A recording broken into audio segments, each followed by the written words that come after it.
அதிமுக, தேமுதிக உள்ளிட்ட 3 கட்சிகள் வந்து புறக்கணிச்சிருக்காங்க. இதை எப்படி பார்க்குறீங்க? இந்த அனைத்து எம்பிகளுக்கான இந்த கூட்டம் பார்த்திங்கன்னா ரொம்ப ஒரு முக்கியமான விஷயத்தை பற்றியான பேசுகிறதுக்கான விஷயம். நம்ம டீலிமிட்டேஷன் பற்றி கடந்த காலங்களில் திமுகவே இந்த மாதிரி ஒரு அனைத்து கட்சி கூட்டத்தை அவங்க கூட்டியிருக்கிறாங்க. அது நம்ம தமிழக வெற்றி கழகம் சார்பில் நம்மளும் போய் பங்கெடுத்துருக்கோம். இந்த நேரத்தில் நம்ம ஒரு முதலமைச்சர் அவர்கள் ஒரு முக்கியமான இந்த பிரச்சனையை பற்றி பேசுகிறப்ப தமிழக மக்கள் என்ன எதிர்பார்க்குறாங்கன்னா, நம்ம இந்த ஒரு மாநில உரிமை சார்ந்த விஷயத்தில் அனைத்து கட்சிகளும் ஒரே அணியில் இருக்கணுங்கிறது தான் எதிர்பார்க்குறாங்க.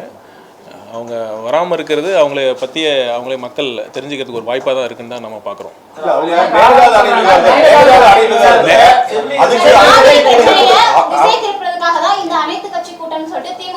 அது எப்படி திசை திருப்பறதா இருக்கும்? இப்போ வந்து இல்லை, ரெண்டுமே முக்கியமான விஷயம்தான். நம்ம ஒன்றை மட்டும் பார்த்தா மட்டும் போதாது. ரெண்டுமே முக்கியமான விஷயம்தான். ரெண்டுமே மாநில உரிமைகள் சார்ந்த விஷயம்தான். காவிரி விஷயத்துலேயும் நம்ம அரசு தெளிவான முடிவோடு தான் இருக்குது. நம்ம அனைத்து சட்டமன்றத்திலையும் நம்ம தனி தீர்மானம் கொண்டு வந்திருக்கோம். மேகதாது விஷயமாக அனைத்து கட்சியிலும் நம்ம பேசியிருக்கோம் சட்டமன்றத்தில். அடுத்து இப்போ நாடாளுமன்ற கூட்டத்தொடர் இப்போ நடந்துக்கிட்டு இருக்குது. அதில் இப்போ டீலிமிட்டேஷன் விஷயமாக நம்ம ஒன்றிய அரசு ஒரு பில்லை கொண்டு வரங்கிறப்ப அந்த நேரத்தில் நம்ம எல்லாரும் ப்ரிப்பேர்டாக ஒரே அணியில் இருக்கிறது தான் நம்ம அவசியம். அதை தான் நம்ம தமிழக மக்களும் எதிர்பார்க்குறாங்க. கண்டிப்பாக இல்லை, எப்படி திசை திருப்ப முடியும்? நம்ம இது ஒரு காவிரி விஷயம் ஒரு கண்ணுனா அது டீலிமிட்டேஷன் இன்னொரு கண்ணு தான். அது எப்படி ஒரு கண்ணை நம்ம பார்க்குறப்ப இன்னொரு கண்ணை நம்ம புறக்கணிக்கிறதா ஆகாது. கண்டிப்பாக பேசிட்டோமே, நிறைய வாட்டி அதையே பேசிட்டோம். தயக்கம்லாம் ஒன்றுமே கிடையாது. இல்லை தயக்கமும் இல்லை, பயமும் இல்லை அனைத்து கட்சி கூட்டுறதில்ல. இது ஒரு வாய்ப்பு தான். பார்த்திங்கன்னா மேகதாது விஷயமாகவும் காவிரி விஷயமாகவும் ஏற்கனவே நம்ம ஆக்சுவலாக பார்த்திங்கன்னா முதல் கூட்டத்தொடரிலே முதலமைச்சர் அவர்கள் ஒரு தீர்மானம் கொண்டு வந்திருக்காரு. அதனால் ஏற்கனவே அதை இப்போ நிறைய பேசிட்டோம். அனைத்து கட்சி உறுப்பினர்களும் அதை பற்றி நம்ம பேசியிருக்காங்க. அதை உரிய வாய்ப்பு நம்ம சபாநாயகர் கொடுத்துருக்காங்க. நம்ம த்ரெட்பேராக அதை பற்றி பேசிட்டோம். அதுதான் கடந்த காலங்களில் டீலிமிட்டேஷனை அதிகமாக எதிர்த்த திமுக இப்போ சமீப காலமாக ஆட்சி மாற்றத்துக்கு பின்பு அதை பற்றி பெரிய அளவில் பேசாமல் இருக்காங்க. இன்னுமே அது பாராளுமன்றத்தில் நடக்குமா, அமல்படுத்தாங்கன்னு தெரியாது. அதுக்குள்ளே எதுக்கு இவ்வளோ அவசரப்படணும் தமிழக அரசு இந்த அனைத்து கூட்டத்திற்கு அப்படிங்கிற மாதிரிலாம். அப்போ இப்போ இந்த 2026 இதை பற்றி நடக்கிற அவசரம்னா போன வருஷம் நடந்தது. அது எப்படி நம்ம சொல்லுவோம்? போன வருஷமே கொண்டு வந்தாங்கல்ல, திமுக கொண்டு வந்தாங்களா, அதை எப்படி நம்ம பார்க்க முடியும்? இல்லை, நாம் என்ன சொல்கிறோம்னா, போன வருஷம் திமுக கொண்டு வந்த அனைத்து கட்சி கூட்டத்தும் அதுவும் சரியான விஷயம்தான்.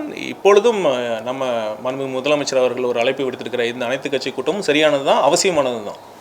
இந்த விஷயத்தில் திமுக ஒரு சாஃப்ட் கார்னர் எடுக்கிறது தொகுதி மறுவரை விஷயத்தில் ஒரு இல்லை, அது என்னென்னா அதுதான் பார்த்திங்கன்னா, திமுக பல்வேறு காரணங்களால் இந்த ஒன்றியத்தில் ஆளும் அரசோட பணிஞ்சு போயிருக்காங்க. அதுதான் உண்மை. அவங்க ஒவ்வொரு அமைச்சர் மீதியும் பல்வேறு ஊழல் குற்றச்சாட்டுகள் இருக்குது. அது வந்து அவங்க காலத்தின் கட்டாயமாக இருக்குது. ஸோ கண்டிப்பாக அவங்க எப்பொழுது காங்கிரஸ் வெளியே வந்ததோ அவங்களுக்கு ஒரு நல்ல ஒரு காரணம் கிடைச்சிருக்கு. அவ்வளோதான். காங்கிரஸ் வெளியே வந்தது அவங்களுக்கு ஒரு நல்ல காரணம். அது உண்மையில் அவங்க உள்ளுக்குள்ளே அவங்கெல்லாம் சந்தோஷமாக தான் இருப்பாங்க. எப்போ பிஜேபி பக்கம் போகலாம் அவங்கள காப்பாற்றிக்கிறதுக்காக, அவங்க மேலே இருக்கிற ஊழல் குற்றச்சாட்டுகளும் தப்பிக்கிறதுக்காக இது ஒரு நல்ல வாய்ப்பாக தான் அவங்க பார்ப்பாங்க. சட்ட முன்னோடி வந்து கையில் கிடைக்கல, அப்படி இருக்கும்போது ஏன் அவசரப்படுறாங்க?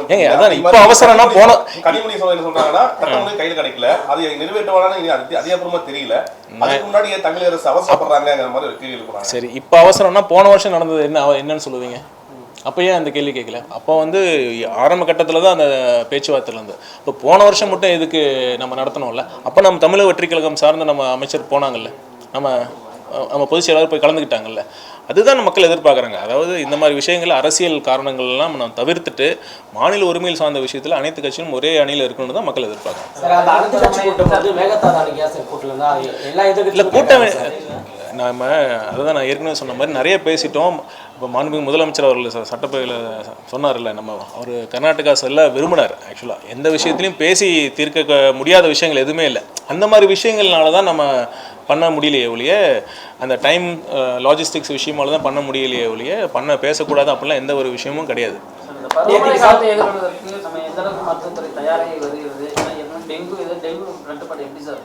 இப்போ இந்த பருவகாலம் தொடர்பான விஷயங்கள் பார்த்திங்கன்னா, சென்ற வாரம் 2-3 நாட்களுக்கு முன்னாடி நம்ம ஓமந்தூரார் அரசு மருத்துவமனையில் அனைத்து இணை இயக்குநர்கள் மற்றும் ஊரக வளர்ச்சித்துறையிலிருந்து அந்த இணை அசிஸ்டன்ட் டைரக்டர்ஸ் எல்லாருமே மாநிலத்திலேருந்து அனைத்து மாவட்டத்திலிருந்து வந்திருந்தாங்க. அவங்களுடைய நம்ம ஒரு கலந்தாலோசனை கூட்டம் நடந்தது. அதுக்கு ஊரக வளர்ச்சித்துறை அமைச்சர் அவர்களும் நானும் கலந்துக்கிட்டோம். அதுக்கு என்னென்ன முன்னெச்சரிக்கை நடவடிக்கைகள்லாம் மேற்கொள்ளணும் அப்படின்னு பேசியிருக்கோம். கண்டிப்பாக அரசு தயாராக இருக்கிறது. சொல்லுங்கள். சென்னையில் வந்து கடந்த ஆட்சி காலத்தில் மழைநீர் வடிகால் பணிகள் வந்து துவங்கப்பட்டு 90% மேலே முடிவடைஞ்சுன்னு சொல்லிட்டே வந்தாங்க. 90 சென்னையில் வந்து எத்தனை சதவீதம் முடிஞ்சிருக்கு? அது வந்து அது 95 60 70 பர்சன்டேஜ் மாறிட்டே இருக்கு. 90 வந்துருச்சா? ஏன்னா நம்ம சென்னையில் வந்து ஒரு மழை வந்துச்சுன்னா எதிர்கொள்வதற்கான அந்த பணிகள் வந்து முடிஞ்சிருக்கா? ஏன்னா இன்னும் நிறைய இடத்துல பணி நடந்துட்டு தான் இருக்கு. அது கடந்த ஆட்சியில் இருக்குது. ஆமாங்க, இது பார்த்தீங்கன்னா ஒரு பெரிய பிரச்சனை. திட்டமிடாத பிளானிங், ஒரு பிளான் பண்ணாமல் சிட்டி வளர்ச்சி அடைஞ்சது தான் உண்மை. நீங்கள் உங்களுக்கு எல்லாருமே ஒத்துப்பீங்கன்னு நினைக்கிறேன். இந்த 60 ஆண்டுகளில் எந்தவித திட்டமிடலுமே இல்லை. பார்த்திங்கன்னா அப்படியே நிறைய இடங்களில் நீர்நிலைகளில் நம்ம அப்ரூவல் கொடுத்துருக்குறோம். லோலைங்க நம்ம இருக்கிற இடத்துல தண்ணியே வரல, தண்ணி இருக்கிற ஏரியாவில் தான் நம்ம வீடு கட்டியிருக்கோம். அந்த மாதிரி தான் ஒரு சுச்சுவேஷனாக இருக்குது. இதை நம்ம சரி செய்யணும்னா ஒரு நீண்டகால திட்டம் தேவை, ஒரு மாஸ்டர் பிளான் கண்டிப்பாக தேவை. சென்னைக்குன்னு ஒரு விஷன் தேவை. விஷன் டாக்குமெண்ட் நம்ம ரெடி பண்ணிகிட்ருக்கோம். கண்டிப்பாக ஒன்று விஷயம் சொல்கிறேன். இதில் வந்து எங்களுடைய நோக்கம் ரொம்ப தெளிவாக இருக்குது. நேர்மறையான எண்ணங்கள் மட்டும்தான் இருக்குது. வேறு எந்த வித நோக்கமும் கிடையாது. முன்னாடிலாம் பார்த்திங்கன்னா ஒரு இந்த மாதிரி ஒரு இந்த திட்டம் மட்டும் இல்லை, ஒரு மழைநீர் வடிகால் திட்டமாக இருந்தாலும் சரி, அதில் எந்தளவுக்கு பார்ட்டி ஃபண்டு போகணுங்கிறது தான் மெயின் எய்மாக இருக்கும். அந்த மாதிரிலாம் இல்லாமல் அது எந்த திட்டத்திற்கான எவ்வளோ நிதி ஒதுக்கீடு நம்ம பண்ணுறோமோ அது முழுதும் அந்த பணிக்காக செலவிடப்படும். அந்த நோக்கம் எங்களுக்கு சரியாக இருக்குது. கண்டிப்பாக பாருங்கள், ஒரு நல்ல மாற்றம் கண்டிப்பாக தெரியும். ஒரு சட்டமன்ற உறுப்பினர் மேலே ஒரு தாவிகா கட்சியை சார்ந்த ஒரு நிர்வாகி வந்து கம்ப்ளைண்ட் கொடுத்து தான் இருக்கிறாங்க. ஒரு மாதிரி நடவடிக்கை எடுக்க வேண்டியது சார். ராணிப்பேட்டை தாவிகா சட்டமன்ற உறுப்பினர் டிஜிபி ஆஃபீஸ்லேருந்து கமிஷனர் ஆஃபீஸ் அந்த இந்த கபில் அவர்கள் இல்லை, அது அவர் விளக்கம் கொடுத்துட்டாருங்க. சும்மா அதை போய் ஒரு சின்ன விஷயத்தை நீங்கள் போய் ஊதி பெருசுப்படுத்த. சுகாதாரத்துறை வந்து ஒரு பெரிய துறையாக இருக்குது. ஸோ என்ன மாதிரி எதிர்பார்ப்பு, என்ன மாதிரி இருக்குன்னு நினைக்கிறேன். சுகாதாரத்துறைக்கான மானிய கோரிக்கை வந்து 17ஆம் தேதி இருக்குது. கண்டிப்பாக நிறைய அறிவிப்புகளை நம்ம பிளான் பண்ணுறோம். முதலமைச்சர் அவர்களுடைய அறிவுறுத்தின் பேரில் மருத்துவத்துறையை மேலும் மேம்படுத்தணும், அனைத்து மக்களுக்கும் ஒரு தரமான மருத்துவ சிகிச்சை அளிக்கணுங்கிறது ஒரு நோக்கமாக இருக்குது. கண்டிப்பாக நீங்கள் நிறைய விஷயங்கள் நீங்கள் எதிர்பார்க்கலாம். ஒரு சிறப்பான ஒரு முன்னெடுப்பாக இருக்குது.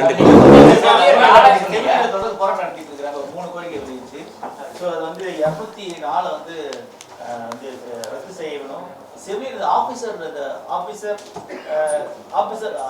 நர்சிங் ஆஃபீஸர் பேர் மாற்றம் சொல்லி கோரிக்கை வச்சு இல்லை நம்ம பண்ணிகிட்டு இருக்கோம். அதோட முக்கியமான கோரிக்கை அவங்க பணி டெம்பரரியாக ஒர்க் பண்ணிகிட்டு இருக்காங்க. பணி இது டைம் ஸ்கேலில் கொண்டு வரணுங்கிறது அவங்களுடைய இதாக இருக்குது. நம்ம பேசிகிட்டு கண்டிப்பாக இருக்குது. நம்ம பேசிகிட்டு இருக்கோம், முதலமைச்சர்கிட்ட பேசிகிட்டு இருக்கோம். அவரும் கண்டிப்பாக இப்போ கனிவான முறையில் பரிசீலிக்கிறேன்னு சொல்லியிருக்காரு. நம்ம பெற்று தருகிறேன் என்ற நம்பிக்கை எனக்கு இருக்கிறது.